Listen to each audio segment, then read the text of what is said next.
J'ai l'habitude d'entendre « il est très réservé, il est introverti, il ne peut donc pas être un bon leader ». Mais qui vous fait croire cela?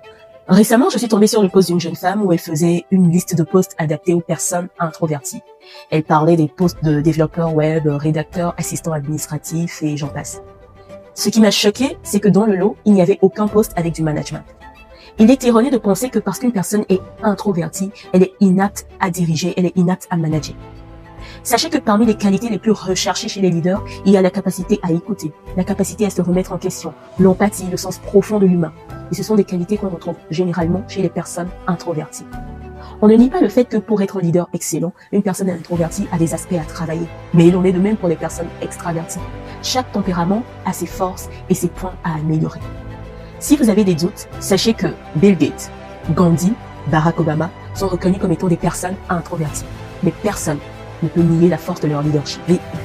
Alors si vous vous êtes déjà privé d'une opportunité ou si vous avez privé quelqu'un d'une opportunité parce qu'il était introverti, sachez que vous avez commis une belle erreur car les introvertis aussi dirigent le monde.